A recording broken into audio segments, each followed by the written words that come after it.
What's up, everybody? It is Aaron and Ray back again with another episode of Franchise Tagged Fantasy Football Podcast. So, as we had mentioned, we missed a Thursday episode. However, the Thursday night game actually was a multi-touchdown game for once, realistically. It was a pretty high-scoring good. game. It was like a Andy 70-point game. Andy Dalton sucked. But then for fantasy, Andy Dalton didn't suck. Andy Dalton probably finishes the quarterback one this week. I don't know. So, I had a DraftKings lineup in, right? And I did the captain's showdown mode. Did not win because I thought that the Saints offense would be a little bit better. But it wasn't. So anyways, that's enough about that because we already let the Friday episode drop. This is going to be the Saturday episode. I will say there was some giant news. I have a couple things. Hold on. Rewind. I have a couple things I want to ask you. Just a couple things. One, let them fly. When I say Andy Dalton's going to finish the quarterback one this week, it's because stat lines are different than real football. Real football, Andy Dalton looked like absolute dog ass. On the stat line side, he threw 3 touchdowns. He had 336 yards. He's going to be great. He also threw 2 pick sixes, three interceptions, 2 pick sixes. That's only 6 points in the books. Don't worry about that. Outside of that, yeah, Alvin Kamara, he was fine. I don't want to talk about it. Yeah, I want to talk about it. That's fine. He ended up finishing in our scoring format with 14 points. Yeah, it's fine. That's not okay. bad. I did send a text about halfway through that game. I was like, Kamara on the block because he had like 5 points. 5 points at this point in time. Taysom Hill had vulture to touchdown. Someone else had vulture to touchdown, and I was like, and I brought it up. Okay, this dude, we are in week 7. I think the exact text is we are in 7. That's right, week 7 of the NFL season when AK has not 1 touchdown. But yet, in one game, he scored 6 touchdowns once. Well, so that's what you call a hootenanny. It's weird. I don't know. Vultures were out. They were bad. I want to talk about D-Hop real fast because he is. I hope that nobody stat him. I hope nobody did. He wasn't hurt. I don't know why he would sit him, but some people were talking about it. I saw it online. People were sitting him. I'm like, what are you guys doing? I didn't think that he would be in super. I knew he would be involved, but I didn't think he would be in game shape. I thought he'd be rotating out more than he did. You didn't see the hype videos then. Dude was. If you stash D-Hop for 6 weeks, congratulations. You have a top 12 wide receiver. Hell yeah. Going forward. Hell yeah. So I wanted to bring up just a real quick question. Kyler sucked anyways. We're not talking about that anymore. If you started the Cardinals defense, good for you. You're some sort of magician wizard, man. No one started the Cardinals defense. DFS, it was everywhere. That's crazy. So going forward, does Eno Benjamin take that job from Connor?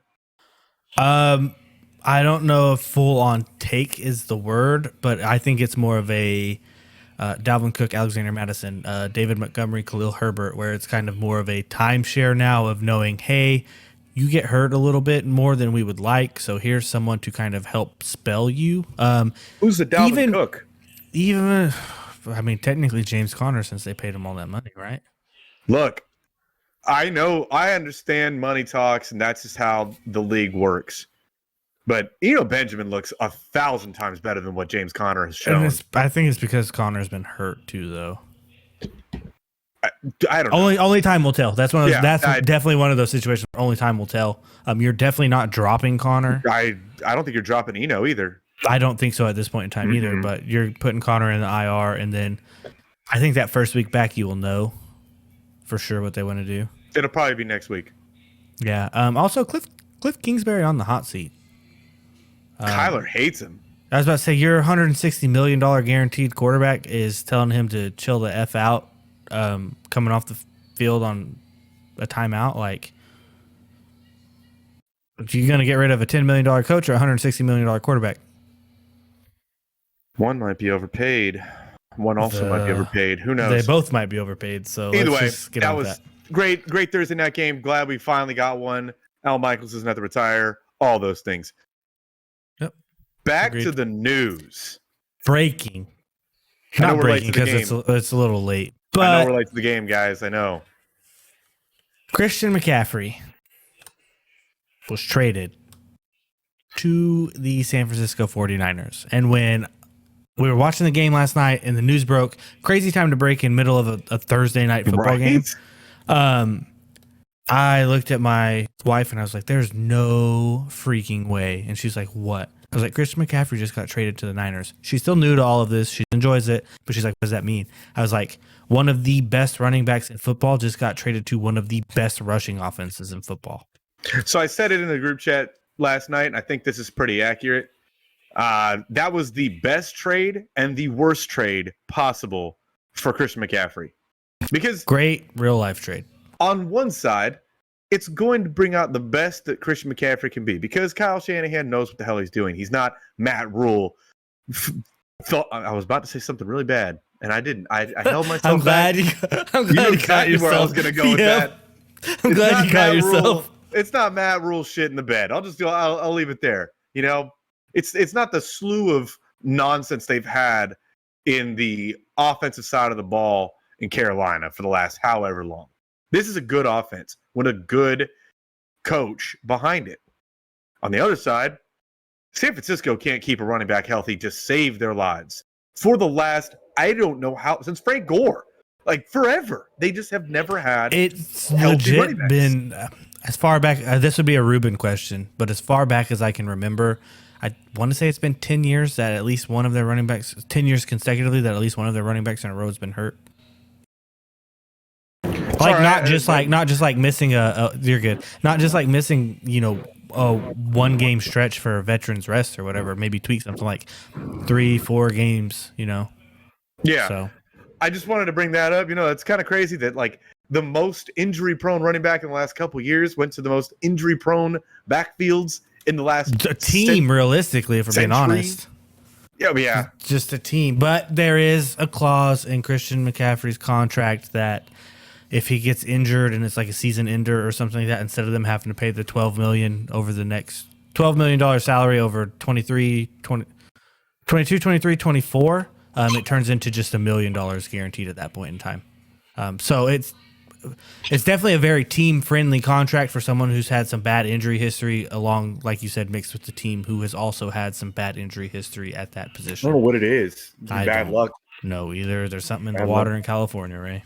Yeah, well, hey, look what I'm doing. I'm drinking water from California. It's probably why you tore your Achilles. How does that make you feel about Debo? Does that bring him down a little bit? If anything, I think it brings both players Ayuk up. It definitely brings Ayuk down. How about Kittle? Brings Kittle up, I think, as well. But Kittle, that offense and that zone scheme that he runs, Kittle's more of a blocking tight end anyways, even though he's probably outside of Travis Kelce and Mark Andrews. He's top 3 pass catcher at the tight end position. But he's just so good at blocking that's what he does. He's a great tight end. We'll put it that way. He's a great real football tight end who burns you in fantasy more often than not. And the reason he gets hurt so much is because he's such a great blocking tight end. This is Christian McCaffrey for a 2nd, 3rd, 4th, and 5th round pick. I think. Was it a 5th? I've seen multiple reports where some say the 5th, some say that it's not. But the 5th isn't until 2 years from now, right? Yeah, it's from 2 years. It's like a high school senior right now. That's what that is. Yeah. So, I think that's it seems like that's expensive. That's pretty much a whole draft that they gave away to get Christian McCaffrey. But if that helps him get a championship, then shit, what does it matter? Yeah, but I mean, realistically speaking, too, they put Jimmy back under contract. Who's to say that they don't use Jimmy later if he plays good as some pickbacks? You know what I mean? Trade him away for a couple more picks. I know this is last year of contract, I think, so I don't think that's necessarily going to work. But maybe they signed him to an extension, giving him just a little bit of money, and then trade him away. You know what I mean? Want to know what I initially thought when I saw that he got traded, but we didn't know what it was for? I thought it was for Trey Lance. Ooh. I thought it was. I thought Trey Lance and a pick for Christian McCaffrey. I thought that was going to be the news. I'm like, you probably sucks. Honestly, they probably could have done it. Trey Lance and a late round pick for. I mean, they were just going to roll with Jimmy G from here on out. That's what I initially thought. That I was like, that'd be wild. But that's a good thought process. I mean, it would be wild, but yeah, Chris McCaffrey getting traded is wild. That is super wild. But I mean, I think weren't the Rams and the Niners the 2 contenders for him, and then I guess the Rams the Niners came in with a little bit better deal than the Rams. I guess. I mean that's word on the street. Who knows? from the big heads. Yeah, I want to talk about Carolina's side of the ball, though, after the trade. Number one, their offense got exponentially worse. Dante Foreman and Chuba Hubbard are not going to be it. They're not even half of the back that Christian McCaffrey was. You've seen Chuba Hubbard in that role last year where he didn't perform. Don't worry about picking him up. Don't worry about rostering him. Don't worry about wasting fab. Don't worry about wasting a waiver priority. If they go and blow up this week against, who did they play? I would have went Devonta Foreman for 15% of my fab, and that's the absolute max I would have spent. And I understand that this is probably already too late for that information, but that's what I would have felt. They play the Bucks this week. I'm not. No, that's not. And the line has went since last time we talked about it. The line has went from, was it 10.5 or 11 to 13 now? God, that's such a ridiculous line. I'm not doing it. So and the main person. So they traded away Robbie Anderson 2 days ago, 2 days before the CMC trade. Yeah, Robbie Anderson is there to play Thursday night. Got some run. Didn't really know the offense, so you don't really expect much out of him. But was on the field. DJ Moore, they come out and say DJ Moore is a staple to this offense. How is DJ Moore more of a staple to the offense than Christian McCaffrey? He was actually a foundational piece. Thank you, foundational piece. You don't have a quarterback that can get DJ Moore the ball. How does that make him a foundational piece? I understand that. I think DJ Moore gets shipped before the November 1st trade deadline. I think they take a step back and look and say, all right, we really need to focus on our offensive line. Our defense is pretty decent. Maybe a couple pieces here or there for the defense, but we really need to focus on our offensive line. We really need to focus on quarterback and wide receivers. They'll probably try to just pick some up in free agency for the next couple years to make it work. To be honest, I think the Carolina is going to be in a rebuild for a very, very long time. They'll be in a rebuild. They'll be the next Jets. They'll be in a rebuild for the last decade, and then they'll suck so bad enough that eventually 60 to 70% of their roster will be first and second round picks that actually panned out. Mm-hmm. You can't miss that often, right? It's got to hit sometimes. You'd be surprised. Look at Packers and drafted first round cornerback, so you can miss quite a bit. Or drafting in the third round. Aaron, that's fair. Yes. Would you like to do a little bit of news? Well, we just did big news. Well, that's big news, but a little more, I guess, subtle news. Okay, what kind of subtle news? All right, so Darren Waller, he's out this week. Yep, already. Shocker. This is Friday. Came out Friday afternoon that he was going to be out for Sunday. Yeah. Tyler Lockett is a game time decision for week 7. I would imagine that if he starts, it's really sketchy to start him this week, especially with a hamstring like that. I don't know. He's got a hamstring pull. That's what's going on. Damian Harris has gotten multiple full practices in and will play. Didn't he have a hamstring too, just last week? He does. He's going to play. Okay, I would temper expectations on that one, though. Think that you temper expectations on Ramondre Stevenson, too. I think I would agree. Does Mac Jones take that job back this week? No, Mac Jones is going to rest another week. They're gonna pull Dallas, and when Cooper Rush has a bad game and they lose, that's when they will go back to Mac Jones. Bailey Zappi's looked a lot better than him. Saquon removed off. Sorry, time out. Bailey Zappi's a 7th round pick. He's got nothing to lose. Go out there and fire it. Sling it around. Is he 7th? Yes. Oh, man. Everyone in New England is calling him, quote unquote, the next Tom Brady. God. He's going to beat out the 1st round pick. And he doesn't look bad. He doesn't look awful. He will be a career backup off of the 6 games that he's going to play this year. Yeah, I'm not saying that. I don't think that he should take Mac Jones' job, but I would like to say that he has. If I had to pick between Taylor Heineke and Bailey Zappi, I think I might go Bailey Zappi. I agree. Shout out to what's his name, Boston Connor from the Pat McAfee show, where he calls him "Zip on the Ball Zappy." I like that name, Zappy. Saquon off the injury report. Keenan Allen questionable, most likely going to be a game time decision as well. They have the bye week following this week as well, so people monitor that because chances are if he isn't feeling 100%, they'll just let him sit this week and take the extra week. That's a lot of weeks. Dalton Schultz off of the final injury report. Dak Prescott was cleared to play. He will play. Jonathan Taylor officially off of the injury report. Yep. And J.K. Dobbins is going to undergo orthopedic surgery and will be out 4 to 6 weeks. It's orthoscopic. It is orthoscopic. Not I've had to have one of those. They basically go in with 3 little different cables, 2 tools, 1 camera. It's basically he's having a cleanup procedure on his knee yet again. It's not good. That is not good at all. He will be out 4 to 6 weeks as long as they don't find anything significant in there. He should be able and eligible to return from week 11 to week 13. That's the 4 to 6 week time frame. I'm not putting J.K. Dobbins. To me, we just talked about this yesterday with somebody else. I can't remember who, but they are the drop candidate. Oh, Marquise Brown. When they come back, it's going to be fantasy playoffs. So you're not going to start someone who has a lower extremity injury that can't keep their cardio up and wait for them to get into game shape during the playoffs. Plus, they have Gus Edwards, who should be returning off of the PUP, even though Harbaugh, I always forget which Harbaugh it is. One's Michigan, one's Baltimore. Is it Jim or John? It's Jim. Jim, thank you.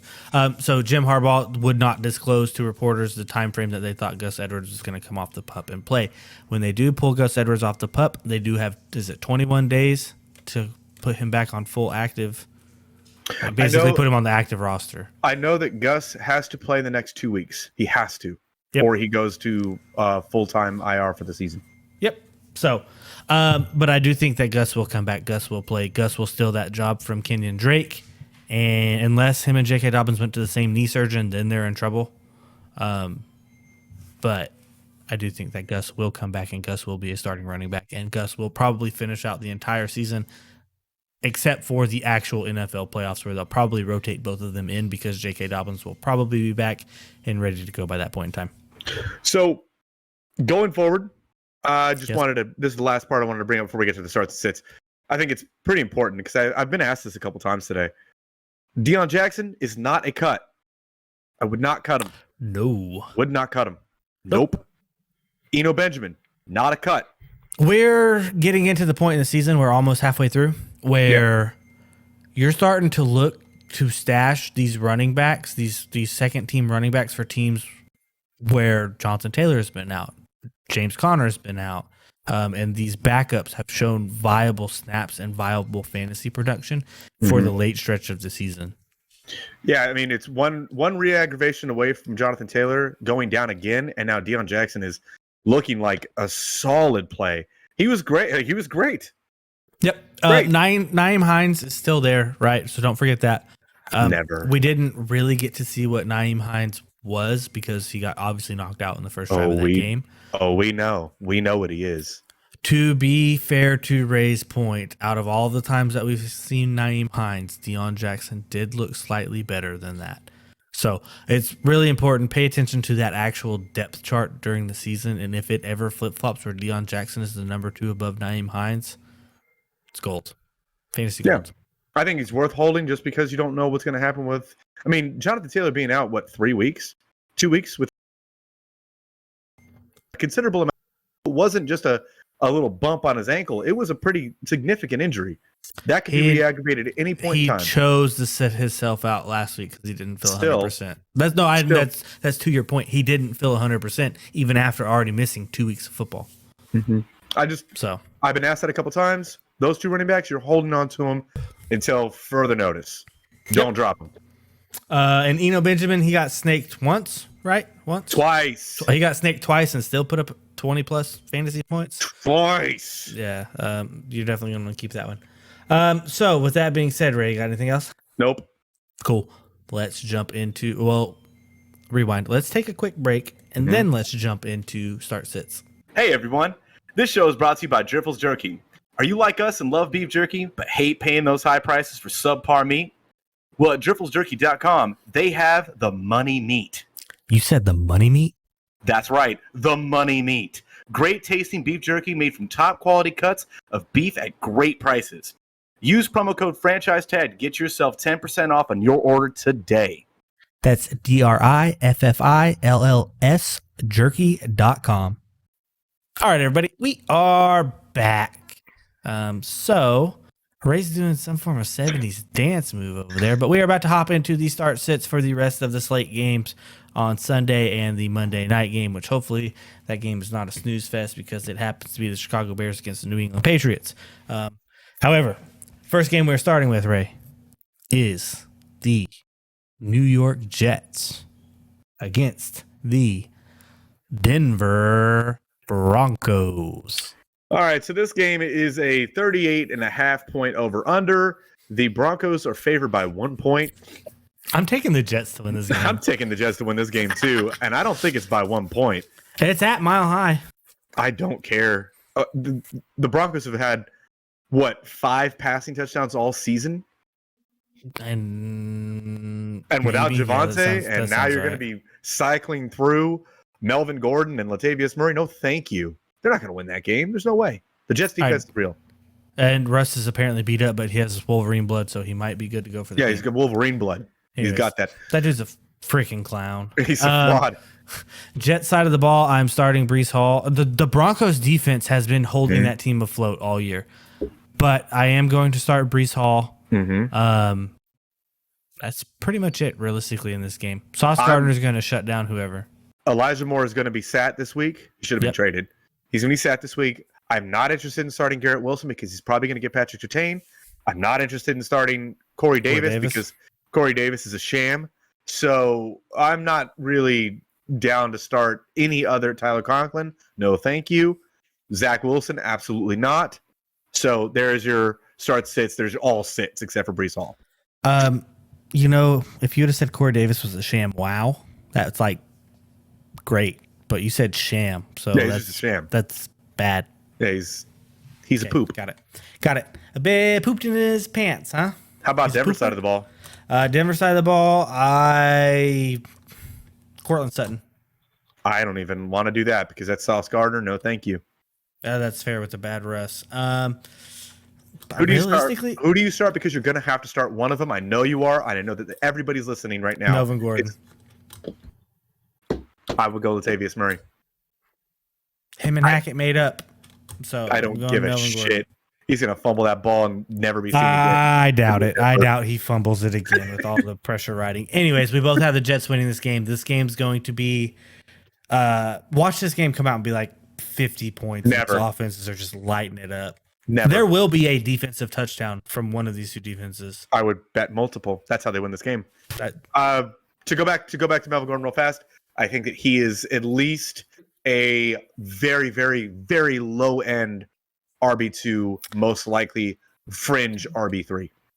Yeah, I'm just really glad that I moved Melvin Gordon for Gabe Davis and Michael Carter. When are you going to pull that trick that you owe that guy?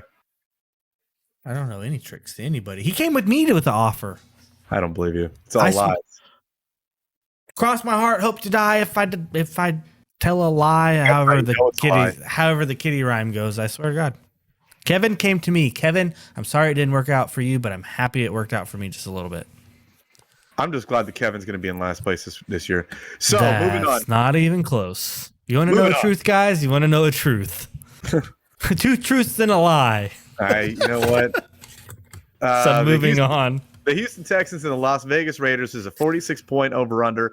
We have DraftKings has them. I'm going to say we. All right, so up next we have the Houston Texans at Las Vegas Raiders. 46-point over-under, and the Raiders are favored by 7. Thank you. You're welcome. I said that. On the Houston side of the ball, who are you starting? Houston side of the ball, I'm starting Dameon Pierce. To me, I had to drop him because I tried to place. We're in the season of block moves where we try to pick up people from other people that we're playing against to block them. I dropped Brandon Cooks. Brandon Cooks is a fringe flex play for me. For some reason, anytime Cooks plays the Raiders, he goes off. So he is a fringe flex play. I was going to say, I think I would start Cooks this week with confidence. The Raiders have the worst pass defense in the league. Oh, okay. Well, there's They have the worst pass defense in the league. Their PFF's pretty accurate. I'm not going to lie. So I would fire up Brandon Cooks as well. Outside of that, no thank you. No Nico Collins. No, not starting Davis Mills. I mean, if they have a bad pass defense and for some reason, as we just brought up, you got blocked from your number 1 waiver wire pickup for quarterback because you're streaming him, I think Davis Mills will be okay. He's not going to win you the week by any means, but the worst pass defense. He should be all right. Davis Mills or Matt Ryan? Matt Ryan. Davis Mills or Jared Goff? Davis Mills. I'm telling you, the Cowboys are going to do whatever they can to get Micah Parsons away from Penei Sewell and that game. Bring it down a little more. Davis Mills or Daniel Jones? Daniel Jones rushing potential. Davis Mills or Zach Wilson? Davis Mills. Okay, that's all I needed to ask. That's crazy. That's where I thought that line lied there. On the Let me ask Raiders you something. side, well, go ahead and go. Go ahead. Derek Carr or Geno Smith? Geno Smith. Derek Carr or Kirk Cousins? Kirk Cousins isn't playing this week. Oh, they're on bye. That's right. Yeah, I was like, who are they playing? They're not playing this week. Derek Carr or Davis Mills? Davis Mills, because most likely Houston is going to be down. Derek Carr's not going to have to throw a lot, Okay. so I'm not interested. Okay, that's fair. Derek Carr, Tua Tagovailoa. You know I'm not going to go with Tua. That's ridiculous. I would never in my life. I would start myself in the NFL before I'd start Tua, and I'm guaranteed to get stupid. 0 points. You're so stupid. Anyways, you're guaranteed to get negative points. Well, I would get 0. I'm guaranteed because I wouldn't play. You're guaranteed first hit you take off a clean edge rusher, you are dropping that football. There's -2. I'm talking about in reality, because I'm not on an NFL team. I would get 0 points, and I would start myself over Tua. That's fair. how I feel. Anyways, It was trash. Vegas side of the ball, who's starting? Tay and Josh Jacobs is a smash start. Yep. Smash. Running back of the week. Smash. Yep, I would agree with those two things. Darren Waller's out. You can't afford to play him. Mac Hollins came back down to reality really quick. He's also coming off of an injury, too. He's got a groin injury. Well, maybe when he's back, maybe he might be viable again. So anyways, who you have winning this game? I have the Las Vegas Raiders winning this game. Same. So next up, 3:25 Central Time. I was going to say 4:25 Eastern. 125 for the civilized folk. There you go. 125 for all you weirdos in California. The Seattle Sea Chickens against the Los Angeles Chargers. This is a 50.5 point over-under. My God. Do you want to know why? Chargers are 5-point favorites. Why? Because there's no defense. Yep. 0 defense being played this game. Look, I have a couple DraftKings lineups already in. I can tell you right now, I got a lot of pieces on this game. We better hope this game isn't a snooze fest. Watch it be a stinker. So on the Seattle side of the ball, who are you starting? Geno Smith, DK Metcalf, Kenneth Walker. I am not interested in playing the game of Tyler Lockett going out there, pulling his hamstring again. Look, hamstrings scare the hell out of me. I hate playing hamstrings and groins. Hamstrings really bad though. I can kind of get behind like somebody coming out after a groin. If they're saying they're good, they're good. That doesn't re-aggravate as much as a hamstring. Hamstring, it's literally just one step and you're gone. That's it. And then you got one reception for 5 yards and that's all you got for the day. And you need points this week. No thanks. Yep, I agree. So Chargers side of the ball. You said Kenneth Walker, right? Yes. Kenneth Walker is also another smash start this week. In DFS lineups all over the place, please. Yep. The Chargers can't stop a wet cold. Chargers side of the ball, who you starting? Starting Justin Sherbet, starting Mike Williams.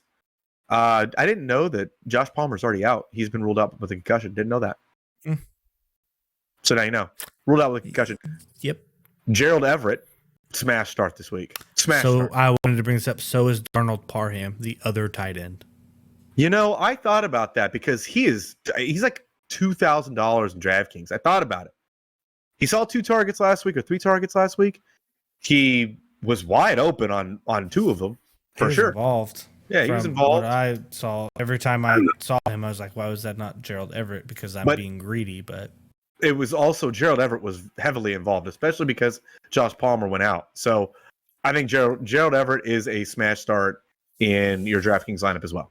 And in your regular lineup because time didn't. I'm glad. Oh, never mind. What's up? Spit it out your face. Donald Parham Jr. is ruled out with a concussion for Week 7 as well.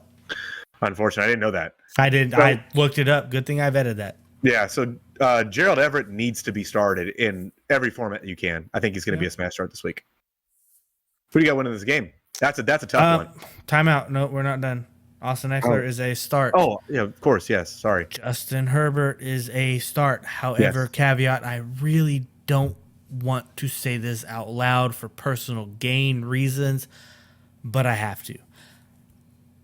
Chargers go on bye the week following this one. Week 8, the Chargers have a bye.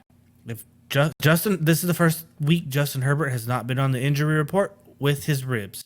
Mhm. If Justin Herbert comes out and lays a stinker, not necessarily a stinker, but a mediocre game without having Keenan Allen, without, you know what I mean, and is kind of average amongst quarterbacks, this is your buy low opportunity. Buy him on a bye week after a bad game where someone's looking to make a buy, like get out of a buy for a quarterback.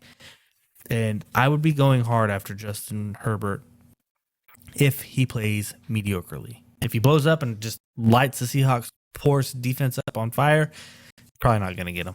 I would imagine that's what's going to happen. But Aaron, it's funny that you say that because that was my whole plan that you just threw out. It was my plan as well, so we would have been competing against each other. One of the very specific people in our league. So you have him in the other league. Let me get him in the other league. No, thanks. The next game that we got on the docket here, the Kansas City Chiefs at the San Francisco 49ers. This is a 49-point over-under. The Chiefs are favored by a 1.5. This is going to be, I think, a fun game. In San Fran. This is going to be a fun game. I do think this will be a fun game. Also, please note, CMC, if he even plays at all, will play a minimum role. They said he's going to be a goal line back. That's okay. Then if you want to play him with a touchdown upside, by all means, go for it if that's what you want to do. Chances are he's probably going to score if they get down there. But I'm not willing to risk it on touchdowns. Dude literally got traded Thursday night. Got to San Fran out there today. That's what I'm saying. Got to San Fran Friday afternoon. He'll really make it through a Saturday walkthrough, and that's it. I think that his range of outcomes is 3 carries, 0 yards, 0 points, 3 carries, 3 touchdowns for like 5 yards.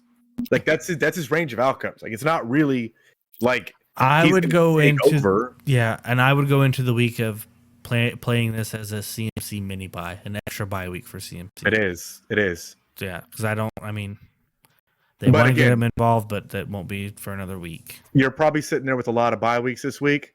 You might be forced to play him. I think I'd play him over Travis Etienne. I'd play him over right now AJ Dillon. I'd play him over. That's gross. That hurt bad to say that. I'd play him over. I don't know. I'm trying to think of another one that's close. I don't got another one that's close. Kareem Hunt? No, I'd probably play Kareem Hunt over him. I probably would. And AJ Dillon's closer than that. That's a tough one. I don't know. I'd play CMC over Gibson. I'd play CMC over probably Chase Edmonds. I would probably play CMC over both Denver backs. Yes, I would. I would absolutely do that because I don't trust any part of that running game, especially against a front seven. That the whole Jets defense is good. Chiefs defense isn't that bad, but I do. No, they're not slouches. I do feel like that the Niners will be able to get into red zone and goal line formations. Anyways, I have the Chiefs winning this game. I have the Niners defense, and I picked up a other defense specifically to bench Niners defense this week. Yeah, Patrick Mahomes is looking really good, and the Niners defense is kind of banged up right now. So, on the Chiefs side of the ball, obviously Patrick Mahomes is in the lineup. Obviously Travis Kelce's in the lineup. Juju, he's in? Flex play. Yep. I'm interested in putting him in. I don't think he's coming out of most lineups, especially with all these bye weeks. I don't think he's coming out. Are you starting Jeff Wilson this week with confidence? I'm starting Jeff Wilson with the realization of probably 0 touchdown upside potential unless he busts a 40-yarder. That's kind of where I'm at too. So I don't know if I'd really like to start him because he hasn't been super efficient on the ground. He hasn't looked awesome. And if CMC is going to get work, it's going to be in the goal line. Yeah, I don't think you start him. All it is hand the ball off, go forward. That's it. You're not really, and CMC has proven he is great in red zone. So yep. I don't know. Jeff Wilson or CMC this week. Who would you start? I'd roll the dice with CMC. I would roll the dice as well. That's if we get to Sunday morning and we hear he's actually going to suit up. I would roll the dice. Yep. So anyways, we both have the Chiefs winning this game, I'm sure. Yeah. Okay. Are you starting CEH? I was getting there. No, I think so. I don't think I'm starting any Chiefs running back. I don't think I am. It sounds bad to say, but I'm hoping for an injury to kind of clear things up. Do you want a crazy wild stat? What's up? CEH is the running back 13.5 point formats. It's because he scores touchdowns constantly. Okay, listen. And to put it in perspective, Alvin Kamara is running back 29. Alvin Kamara has scored in multiple weeks more fantasy points and he has more total yards than CMC, like double. I'm starting to feel feelings. Those are feelings. Anyways, next up, the Sunday night game is the Pittsburgh Steelers. Oh, you didn't even talk about the Niners side of the ball. Yeah, we did. Who are you starting? You're starting your Debos, you're starting CMC, and you're starting with the hesitance in a dice roll, and you're starting George Kittle. I think that Jimmy Garoppolo's Kansas City's defense is better than you think.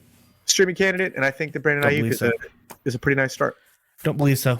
But to each their own. Anyways, Sunday night game, Pittsburgh Steelers against the Miami Dolphins. This game is a 45.5 point over-under, with the Dolphins favored by 7.5 points. Solid. My Pittsburgh side of the ball, who are you starting? Oh, I was like, I thought we flipped around.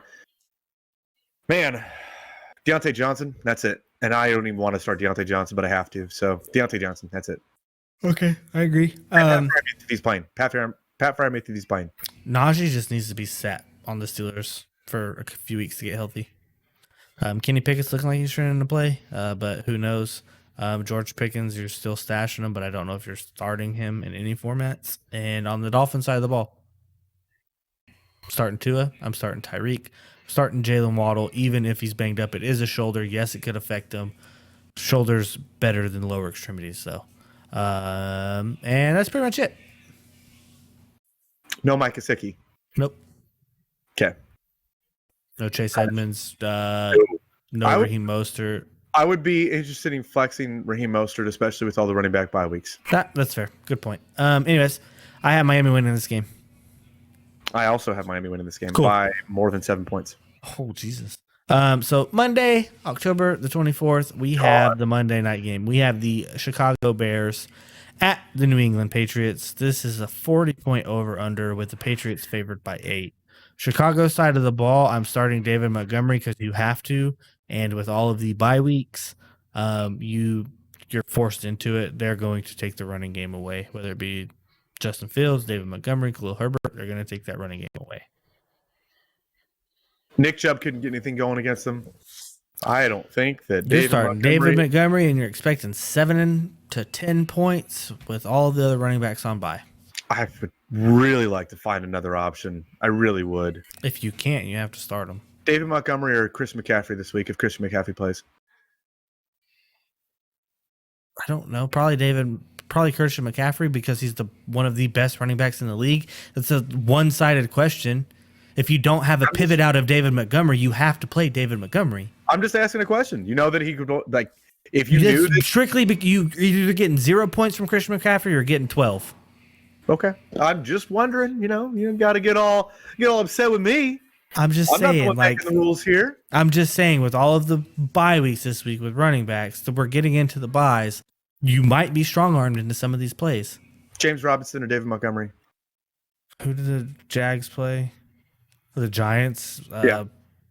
They're pretty even on that one to me. It's pretty lateral. David Montgomery, just because I think he might be able to get something broken off. Okay. That's where I'd like to hear the line at. I don't have anything I want to start on the Bears side of the ball at all. Nothing. No thanks. On the Patriots side of the ball, starting both running backs if both are active. I don't want to start a receiver at all in any way, shape, or form. No quarterback that they have. Nothing. I would like to start Ramondre Stevenson. And that's it. The Bears have if Damian Harris is suiting up and Damian Harris is going to play, you have to start him. the Bears have one of the better pass defenses in the league, so I am just all out on any pass catcher that's on New England's side of the ball. I agree. That's it. That's it. We are done. Do you have anything else you'd like to add? You know, just a real quick thanks for everybody sticking around, listening to the show, listening to us talk, watching my gums flap. I appreciate y'all. Same. Y'all the best. Y'all the real ones. They are the real ones. As always, guys, please use code FranchiseTagged at drifflesjerky.com for 10% off of your order. Right there. That works. Please be sure to join our Discord. I'll hit you up with this right here on the Discord. Please be sure to follow us on Facebook, follow us on Spotify, subscribe to us on Apple Podcasts. As always, please hit the like button on the videos. It really helps out in the YouTube algorithm. Hit the notification bell so you know when we drop new content. And as always, please, if you enjoyed what you've heard or been enjoying what you've been listening to, hit the subscribe because that is what helps us out the most overall. But until next time, we will see you later.